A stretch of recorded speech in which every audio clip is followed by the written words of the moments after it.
ভাই আমার লক্ষ লক্ষ টাকা ওরা মাইরা দিছে। মনে রাখবেন, আপনি হয়তো টাকা মেরে বড়লোক হবেন, সুখী হতে পারবেন না। চাচ্ছিলাম এটা কি সরল ভাইয়ের প্রতিষ্ঠান না? হ্যাঁ, এই কারণে আমি মাফ চাইতেছি ভাই, আমার মাফ করে দেন। আপনারা ভাই হিসাবে, আপনারা বড় ভাই হিসাবে, আপনাদের ছোট ভাই হিসাবে আমার কথা হইনি আপনারা ওইখানে গেছেন। সরল ভাই কেউ নাই না, আমি ওনার লগে দেখা করে পরে কোর্সটা করতাম চাই। এই প্রতিষ্ঠানের সাথে গত 9 মাস যাবৎ কোনো ধরনের যোগাযোগ কিংবা সম্পর্ক আমার নাই। আসসালামু আলাইকুম, আমি মাফ চাইতে আইছি, আমারে মাফ কইরা দেন। আমি একটা ভুল কইরা লইছি। মানুষ হিসেবে যেহেতু জন্মগ্রহণ করছি, মানুষের জীবনে ভুল থাকবো, এটাই স্বাভাবিক। কিন্তু আমি এমন একটা ভুল করছি যেই ভুলের কারণে আমি মাঝে মাঝে নিজেরই খুব অপরাধী মনে করি এবং এটার কারণে নিজেরই ক্ষমা করতে পারি না। এই ভুল হইতেছে গিয়া কাইদান আইটি নামক একটা প্রতিষ্ঠানের সাথে আমি নিজের জড়িত করছিলাম এবং জড়িত কইরা এটার সাথে অনেক দিনই ছিলাম এবং আমি নিজের দাবি করতাম এবং আমার নিজেরই ছিল, আমার পার্টনারশিপে ছিলাম, 50% পার্টনারশিপ আমার ছিল এটাতে। তো সব কিছু ছাইরা আমি 9 মাস আগেই এই প্রতিষ্ঠান থেকে চলে আসছি, কিন্তু এখনও অসংখ্য মানুষ আমার এই ইনবক্সে এসে জিজ্ঞেস করে, ভাই আপনার প্রতিষ্ঠানে ভর্তি দিতে চাই, রাস্তায় দেখা হলে ভর্তি দিতে চাই। আবার তার থেকে বেশি মানুষ আমার ইনবক্সে এসে গালি দেয়, শালার পুত তোর লাগিয়ে আমি এখানে গিয়ে ভর্তি হয়ে আমি ক্ষতিগ্রস্ত হয়েছি। অসংখ্য মানুষ কমেন্টে এসে এইরকম বাজে মন্তব্য করে, আবার অসংখ্য মানুষ আমাকে সরাসরি দেখা হইলো বলে, ভাই আপনার কারণে আমি ক্ষতিগ্রস্ত হয়েছি, আপনার কারণে ওইখানে ভর্তি হয়ে আমার টাকাগুলো জ্বলে গেছে। ঠিক তেমনই একটা কমেন্ট এই যে দেখেন, আমার মার নিয়ে একটা ভিডিও বানাইছিলাম, ওই ভিডিওতে করছেন তাসলিমা আক্তার, তাসলিমা নামক এক আপু। আগে আপনার ভিডিও দেখতে ভালো লাগতো, এই বিশ্বাসে আপনার কাইদান আইটিতে ভর্তি হয়েছিলাম, কিন্তু আপনি এত বড় একটা প্রতারক তা জানতাম না। কিছু তো শিখাইলই না, শুধু টাকা নিয়ে ক্লাস শেষ। মনে রাখবেন, আপনি হয়তো টাকা মেরে বড়লোক হবেন, সুখী হতে পারবেন না। আল্লাহ আপনার বিচার করবে, হাসরের মাঠে দেখা হবে ইনশাআল্লাহ। এই আপু যেই অভিশাপটা দিছে, এই অভিশাপটার ভয়ে আমি আজকে মাপ চাইতে আইছি। আমি যদিও আগে অসংখ্যবার লাইভে বলছি, বিভিন্ন সময় বলছি যে আমি এই প্রতিষ্ঠানের সাথে নাই, অসংখ্য মানুষকে ইন্ডিভিজুয়ালি বলছি, জানাইছি। আপনি কোন বেচের আমি জানি না তাসলিমা আপু, কিন্তু আমি গত 9 মাস যাবত এই প্রতিষ্ঠানের সাথে নাই। আমি ভাই মাফ চাইতে আইছি। এখানে ওই প্রতিষ্ঠানের বিরুদ্ধে বলার জন্য আমি আসিনি, সত্যি কথা বলতে গিয়ে। কিন্তু তারপরেও 2-4টা কথা না বললে একেবারে না। অসংখ্য স্টুডেন্টরা আমি প্রতিষ্ঠানে থাকাকালে আমার কাছে আসছে যে, ভাই আমরা আপনার এখান থেকে কোর্স শেষ করছি, কিন্তু দিন শেষে আমরা কিছুই শিখি নাই, আমরা একেবারেই ক্ষতিগ্রস্ত হয়েছি, আমাদেরকে টাকা ফেরত দেন।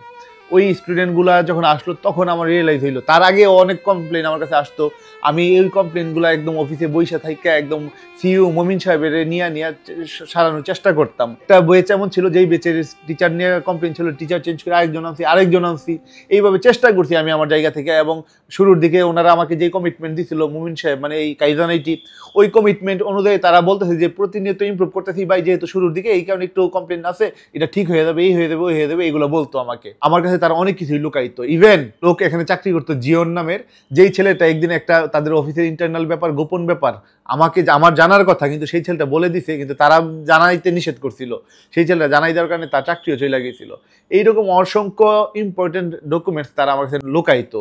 কোন স্টুডেন্টের কোনো অভিযোগ থাকলে তারা আমার কাছে লুকাইতো। এবং কাইদান আইটির ভিতরে একজন নাম না কইলেই নাই, ইমরান হোসেন নামক একজন ভণ্ড প্রতারক আছে, যে নাকি আমারই অলরেডি এই কাইদান আইটি থেকে মানে হিসাব করলে মানে কয়েক লক্ষ টাকা মাইরা দিছে। আমি কখনোই ভাই খুব বেশি একটা হিসাব নিতাম না, কিন্তু লাস্ট পর্যন্ত যখন আইসা পড়তেছিলাম তখন হিসাব নিতে গিয়ে দেখলাম যে ভাই আমার লক্ষ লক্ষ টাকা ওরা মাইরা দিছে। এবং ওই মমিন সাহেব যে সিইও আমাকে পরে বলে, মানে আমি জানি না এটা কেন বলছিল, যে ভাই বিশ্বাস করেন এই ইমরান তো আমাদের এই কাইদান আইটি টাকা মাইরা ঢাকায় একটা ফ্ল্যাট কিনছে, এই করছে সেই করছে, এটা সিইও আমারে বলছে। এগুলা বলার পরও যখন নাকি আমি আইসা পড়ছি, তারপরে ইমরান ওইখানে চাকরি করে, তার মানে সিইও সাহেব নিজে এটার সাথে জড়িত। এবং আমি জানি না তারা এটা কিভাবে করে না করে, কিন্তু এখানে কোনো কিছু স্বচ্ছতা নাই, কোনো ট্রান্সপারেন্সি নাই। আমি বলছিলাম যে পারলে আপনারা আমার কাছে সঠিক একটা হিসাব দেন, কতজন স্টুডেন্ট কোন বেচে ভর্তি হয়েছে আপনার হিসাব দেন। এটা তো একটা নর্মাল বিষয়, এটা তারা আমাকে দিতে পারে নাই। এবং এটা চ্যালেঞ্জ ছুটছিলাম যে আপনারা আমাকে কোনদিন দিতেও পারবেন না। তো সবকিছু মিলে ওনারা আমার সাথে এই বিট্রেটা করছে, ওনারা স্টুডেন্টদের সাথে বিট্রে করছে। স্টুডেন্টদেরকে যেই কোয়ালিটি দেওয়ার কথা ছিল ওই কোয়ালিটি তো ধারে কাছে যাইতে পারেন নাই।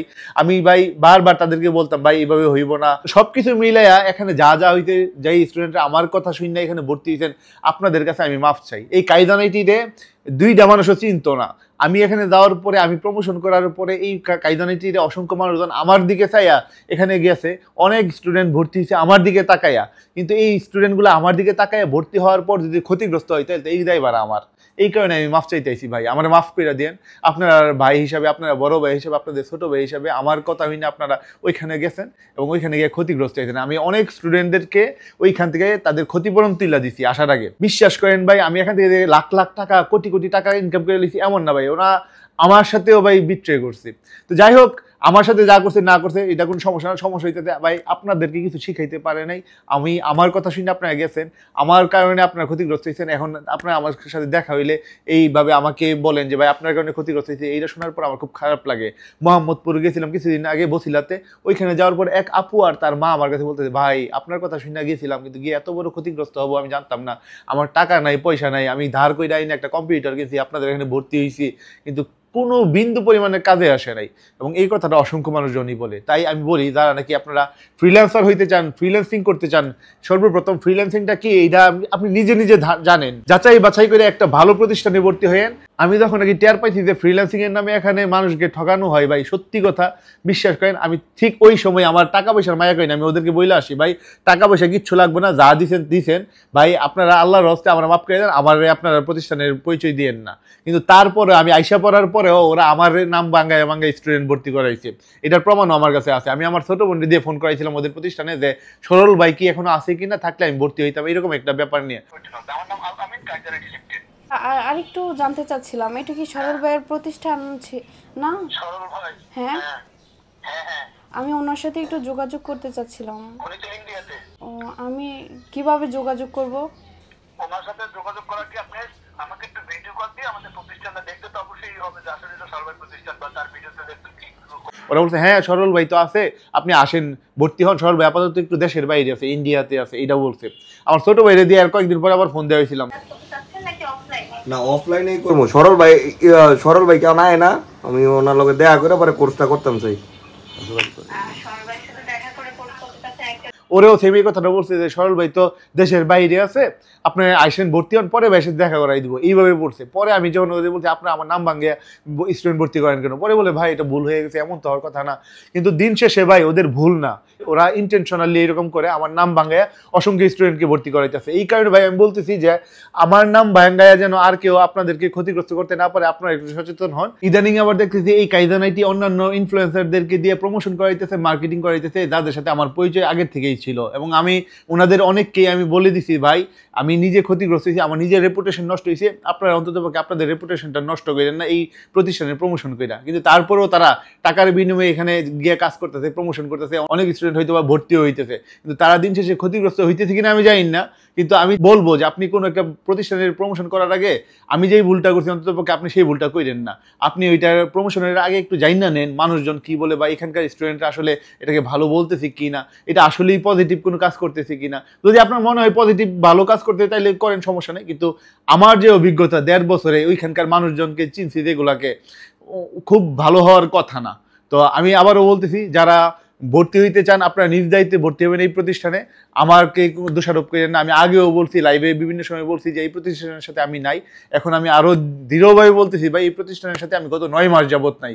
আপনাদেরকে কাউকে যদি আমার কথা বলে ভর্তি করানো হয়ে থাকে তাহলে দয়া করে এই দায়ভার আপনারা আমাকে দিয়ে না, আপনার দ্রুত এই প্রতিষ্ঠানের সাথে কথা বলে আপনি আপনার ক্ষতিপূরণ বুঝিয়ে নিয়েন ভাই, আমাকে মাফ করে দিয়েন ভাই। আমি সত্যি লজ্জিত, সত্যি ক্ষমা প্রার্থী, আমাকে প্লিজ আপনারা মাফ করে দেন। ধন্যবাদ, আসসালামু আলাইকুম।